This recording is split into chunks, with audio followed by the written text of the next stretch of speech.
Sir ಇವಾಗ ಡ್ರೋನ್ದು ಏನು ವಿಷಯ ತಂದಿದ್ದೀರಾ? ಇವತ್ತು Newton school of technology workshop conduct ಮಾಡೋದಿತ್ತು ಡ್ರೋನ್ ರಿಲೇಟೆಡ್. ಸೊ ಅದಕ್ಕೆ ಬಂದಿರೋದು. ಸೊ ಚೆನ್ನಾಗಾಯಿತು, ವರ್ಕ್ಶಾಪ್ ಚೆನ್ನಾಗಾಯಿತು, ರಿಯಾಕ್ಷನ್ಸ್ ಚೆನ್ನಾಗಿತ್ತು ಸ್ಟೂಡೆಂಟ್ಸ್ದು. ಸೊ ತುಂಬ ವಿಚಾರ ವಿನಿಮಯ, ಅಂದರೆ ನಂದು ಬೇಸಿಕಲಿ ಇದೇ ಕೆಲಸ ಅಲ್ಲ. ಸೊ ಸ್ಟೂಡೆಂಟ್ ರಿಯಾಕ್ಷನ್ಸ್ ಆಗಲಿ ಆ್ಯಂಡ್ ದೆನ್ ಇಂಟ್ರಾಕ್ಟಿವ್ ಸೆಷನ್ ಆಗಲಿ ಎಲ್ಲ ಚೆನ್ನಾಗಿತ್ತು, ಕ್ವಶನ್ಸು ಎಲ್ಲ ಚೆನ್ನಾಗಿತ್ತು. So Newton school of technology ಬಗ್ಗೆ ಹೇಳಬೇಕಂದ್ರೆ ಎ ಐ ಆಗಿರ್ಬೋದು, ರೋಬೋಟಿಕ್ಸ್ ಆಗಿರ್ಬೋದು, ಟೆಕ್ ಆಂಟ್ರಪ್ರಿನರ್ಶಿಪ್ ಆಗಿರ್ಬೋದು, ಎಲ್ಲ ರೀತಿಲೂ ಕೋರ್ಸಸ್ ಇದೆ ಇಲ್ಲಿ. ಸೊ ನನಗೆ ಪರ್ಸ್ನಲಿ ಅದೇ ಕೊಲಾಬ್ರೇಟ್ ಆಗೋದಕ್ಕೆ ಕಾರಣ. ಈಗ ನೀವು ಇನ್ನೇ ಮುಂದಕ್ಕೆಲ್ಲ ಕ್ಲಾಸಸ್ ಮಾಡಬೇಕು, ಪಾಠ ಮಾಡಬೇಕಂತ ಇದ್ದೀರಾ, ಮುಂದಿನ ನೋಡೋಣ. ಲೈಕ್ ಬೇಸ್ಡ್ ಅಪಾನ್ ರಿಕ್ವೈರ್ಮೆಂಟ್ಸ್ ಹೆಂಗೆ ಏನು ಹೇಳ್ತಾರೆ ಮಾತನಾಡಿಸ್ತಾರೆ. ಈಗ ಆಲ್ರೆಡಿ ನಾನು ಮಾಡ್ತಾ ಇದ್ದೀನಿ, ನಡೀತಾ ಇದೆ. ಸೊ ಮುಂದೆ ಅದೇ ನನ್ನ ಸ್ಟಾರ್ಟಪ್ ಕಡೆಗೂ ಕಾನ್ಸಂಟ್ರೇಟ್ ಮಾಡ್ಕೊಂಡು ಹೋಗಬೇಕು ಅಂತ. ಕಲರ್ಸಲ್ಲಿ ಇದ್ರಿ, ಈಗ ಜಿ ಬಂದಿದ್ದೀರಾ. ಏನಕ್ಕೆ ಕೇಳ್ತಿದ್ದೀನಿ ಅಂದರೆ, ಈಗ ಭವ್ಯದು ಈಗ ಜೀನರ್ನದ್ದು ಕರ್ಣ ಸಿನಿಮಾ ಸ್ಟಾಪ್ ಮಾಡಿದ್ದಾರೆ. ಭವ್ಯ ಅವ್ರದ್ದಾ? ಓಕೆ. ಸೊ ನೀವು ಈಗ ಕಲರಿಂದ ಜಿ ಬಂದಿದ್ದೀರಾ. ನಿಮ್ಮ ಅಗ್ರಿಮೆಂಟ್ ಹೆಂಗಿತ್ತು? ಕಲರ್ಸಿಂದ ಆಫ್ಕೋರ್ಸ್ ಈಗ ಎಕ್ಸಾಂಪಲ್ಲು ಯಾರೇ ಬೆಳೀತಾರೆ ಅಂದರೆ ಅಲೋ ಮಾಡ್ತಾರೆ ಯಾವುದೇ ಚಾನಲಲ್ಲಿ. ಈಗ ಫಾರ್ ಎಕ್ಸಾಂಪಲ್ ನನಗೆ ಕಲರ್ಸ್ ತವ್ರ ಮನೆ ಇದ್ದಂಗೆ, ಓಕೆನಾ. ಜಿ ಕನ್ನಡ ನನಗೆ ಪಕ್ಕದ ಮನೆ ಇದ್ದಂಗೆ.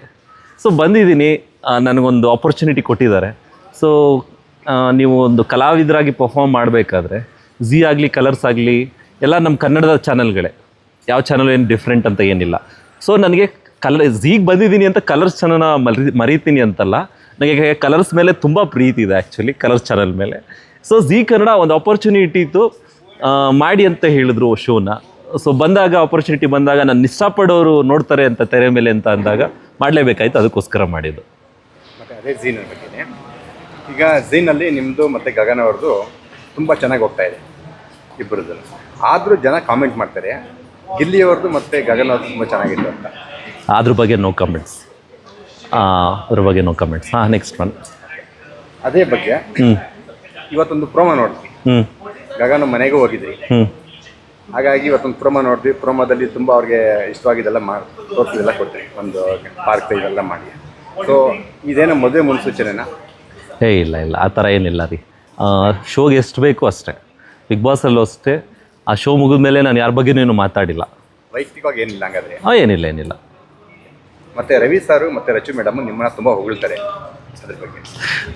ರವಿ ಸರ್ ಬಗ್ಗೆ ಹೇಳ್ಬೇಕಂದ್ರೆ ಆ್ಯಕ್ಚುಲಿ ರವಿ ಸರ್ ಬಗ್ಗೆ ನನಗೆ ವೈಯಕ್ತಿಕವಾಗಿ ಒಳ್ಳೆಯ ಅಭಿಪ್ರಾಯ ಇದೆ. ಯಾಕೆಂತ ಹೇಳಿದ್ರೆ ಎಷ್ಟೋ ಸಲ ಅವ್ರದ್ದು ಒಳ್ಳೆ ಗುಣ ಏನು ಗುರುತಿಸ್ಲೇಬೇಕು ಅಂದರೆ ರವಿ ಸರಲ್ಲಿ ಕರೆದು ಊಟ ಹಾಕ್ತಾರೆ ಕ್ಯಾರವ್ಯಾನ್ಗೆ. ಅವ್ರೇನೇ ತಿಂದ್ರೂ ನಮಗೆಲ್ರಿಗೂ ಹಂಚಿ ತಿಂತಾರೆ. ಆ ಸೆಟ್ಟಲ್ಲೂ ಅಷ್ಟೇ ಸ್ವೀಟ್ಸ್ ತರಿಸ್ಕೊಡ್ತಾರೆ, ಊಟ ತರಿಸ್ಕೊಡ್ತಾರೆ, ಬಿಹೈಂಡ್ ದ ಕ್ಯಾಮ್ರಾ ತುಂಬ ಚೆನ್ನಾಗಿ ನೋಡ್ಕೋತಾರೆ. ರವಿ ಸರೇ ಅವ್ರದ್ದೊಂದು ವ್ಯಾಲ್ಯೂ ಇದೆ. ಇನ್ನು ರಚಿತಾರಾಮ್ ಮ್ಯಾಮ್ ಬಗ್ಗೆ ಹೇಳಬೇಕಾದ್ರೆ ಆ ಹೆಣ್ಮಗಳ ಬಗ್ಗೆ ಏನೇನೋ ಮಾತಾಡ್ಬೋದು, ಬಟ್ ಗೋಲ್ಡ್ ಯಾವತ್ತಿದ್ರು ಗೋಲ್ಡೆ ರಚಿತಾರಾಮ್ ಮ್ಯಾಮು. ತುಂಬ ಚೆನ್ನಾಗಿ ಮಾತನಾಡಿಸ್ತಾರೆ. ನಾವೇ ನೋಡಿದ್ದೀವಿ ಸೆಟ್ಟಲ್ಲಿ, ಯಾವುದೇ ಭೇದ ಭಾವ ಮಾಡದೆ ಯಾರು ಚೆನ್ನಾಗಿ ಮಾಡ್ತಾರೆ ಚೆನ್ನಾಗಿ ಮಾಡಿದ್ದೀರಾ ಅಂತಾರೆ, ಯಾರು ಚೆನ್ನಾಗಿ ಮಾಡಿಲ್ಲ ಅಂದರೆ ಚೆನ್ನಾಗಿ ಮಾಡಿಲ್ಲ ಅಂತ ಆನ್ಸರ್ ಮಾಡ್ತಾರೆ. ಸೊ ರವಿ ಸರು ಅನ್ನದಾತರು. ಅವ್ರ ಕೈಲಿ ಅವ್ರ ಮನೆ ಊಟ ತಿಂದಿದ್ದೀವಿ, ಅವ್ರು ಕೊಡಿಸಿದಂಥ ಊಟ ತಿಂಡಿ ಎಲ್ಲ ತಿಂದಿದ್ದೀವಿ. ಆ ಗುಣ ಎಲ್ಲರೂ ಅದರಲ್ಲಿ ಮೆಚ್ಚಲೇಬೇಕು. ನನಗೇನು ಅನಿಸುತ್ತೆ ಅಂತ, ರವಿ ಸರು ಪಾಪ ಅವ್ರು ಕೊಡೋ ಪೇಮೆಂಟ್ ಎಲ್ಲ ನಮ್ಮೆಲ್ರಿಗೂ ತಿನ್ನಿಸ್ಬಿಟ್ಟು ಹೊಟ್ಟೋಗ್ತಾರೆ ಅಂತ ನನಗನ್ಸುತ್ತೆ. ಅಷ್ಟು ಎಲ್ರಿಗೂ ಅಲ್ಲಿ ಇಡೀ ಹೋಲ್ ಸೆಟ್ಗೇನೆ ಏನೋ ಒಂದು ವಾರ ಆಗಿದ್ರೆ ನೋಡ್ಬೋದಾಗಿತ್ತು. ಸೊ ಎಲ್ಲ ವಾರನೂ ಅಂದರೆ ನಾನು ಯಾವತ್ತೂ ನೋಡಿಲ್ಲ ಈ ಥರ ಆರ್ಟಿಸ್ಟ್ಗಳು ಪಾಪ ಎಲ್ರಿಗೂ ತಿನ್ನಿಸಿ, ಪಾಪ ಮನೆಯಿಂದೆಲ್ಲ ಅಡುಗೆ ತರಿಸಿ ತಿನ್ನಿಸುವಂಥದ್ದು. ಅದೊಂದು ಭಾಳ ಗುಣ ನನಗೆ ಇಷ್ಟ ಆಯಿತು. ಅದೇ ರಚಿತಾರಾಮ್ ಮ್ಯಾಮ್ ಏನು ನೇರ ನುಡಿ, ಯಾರ ಬಗ್ಗೆನೂ ಕೇರ್ ಮಾಡಲ್ಲ. ಕ್ಯಾರೆಕ್ಟ್ರು ರಚಿತಾರಾಮ್ ಕ್ಯಾರೆಕ್ಟ್ರು ಅಂತಲೂ ಬಂದರು ಗೋಲ್ಡ್, ಪ್ಯೂರ್ ಗೋಲ್ಡ್ ಮ್ಯಾಮು. ನನಗೆ ವೈಯಕ್ತಿಕವಾಗಿ ಇಷ್ಟ ಆಗ್ತಾರೆ ರಚು ಮ್ಯಾಮು, ನನಗೆ ಪರ್ಸ್ನಲ್ ಫೇವ್ರೇಟ್ ಕೂಡ. So both Ravi sir and Rachita Ram ma'am too good. ಅದೇ ಕಂಟೆಂಟಲ್ಲಿ ಹೇಳಿದ್ದಾರೆ, ನಿಮ್ಮ ಕಂಡು ತುಂಬ ಇಷ್ಟ ಅಂತ ಅನ್ನೋ ಫೀಲಲ್ಲಿ ಹೇಳಿದ್ದಾರೆ ರಚು ಮೇಡಮ್ ನಿಮಗೆ. ಖುಷಿ ಆಗುತ್ತೆ. ಏನಂದರೆ ಈಗ ರಚಿತಾರಾಮ್ ಮ್ಯಾಮ್ ನಾನು ಯಾವಾಗಲೂ ಒಂದು ಅಕ್ಕನ ಸ್ಥಾನದಲ್ಲಿ ನೋಡ್ತೀನಿ, ನನಗೆ ಒಂದು ಎಲ್ಡರ್ ಸಿಸ್ಟರ್ ಥರ ನೋಡ್ತೀನಿ. ಸೊ ಅದೊಂದು ಕನೆಕ್ಷನ್ ಇದೆ, ಇಷ್ಟ ಆಗುತ್ತೆ. ಮತ್ತು ಇನ್ನೊಂದು ಪ್ರಶ್ನೆ, ಗಾಂಧಿನಗರದಲ್ಲಿ ಕಟ್ಔಟ್ ಹಾಕ್ಬೇಕಂತ ಒಂದು ಆಸೆ ಇತ್ತು, ಎಲ್ಲಿವರೆಗೂ ಬಂತು ಸಿನಿಮಾನ? ಅದ್ರ ಬಗ್ಗೆ ಅಪ್ಡೇಟ್ಸ್ ಸೂನ್ ಸಿಗುತ್ತೆ ನಿಮಗೆ, ನೋಡ್ತಾ ಇರ್ತೀರಾ? ಮಾಡ್ತಾ ಇದ್ದೀರಾ? ಯಾರು ನೋಡ್ತಾ ಇರ್ತೀರಾ? ಮುಂದೆ ನೋ ಕಮೆಂಟ್ಸ್, ನೋಡ್ತಾ ಹೋಗ್ತಾ ಇರ್ತೀರಾ? ಮತ್ತು ನಿಮ್ಮ ನೆಕ್ಸ್ಟ್ ಜರ್ನಿ ಯಾವ ಥರ ಇರ್ತದೆ? ಜರ್ನಿ ಮಾತಾಡಲ್ಲ ಜಾಸ್ತಿ, ಕೆಲಸದ ಮುಖಾಂತರ ಮಾಡ್ತಾ ಇದ್ದೀನಿ ಈಗ ಒಂದಷ್ಟು ಕೆಲಸ. ಸೊ ಕಿರುತೆರೆಯಲ್ಲೂ ಒಂದಷ್ಟು ಕೆಲಸ ಮಾಡ್ತಾ ಇದ್ದೀನಿ. ಬಿಗ್ ಬಾಸ್ ಆದಮೇಲೆ ಇನ್ನೊಂದು ಶೋ ಮಾಡ್ತಾ ಇದ್ದೀನಿ. ಸೊ ನೀವೇ ನೋಡ್ತಾ ಇದ್ದೀರ, ನನ್ನ ಕೈಲಾದಷ್ಟು ಎಫರ್ಟ್ಸ್ ಹಾಕ್ತಾ ಇದ್ದೀನಿ.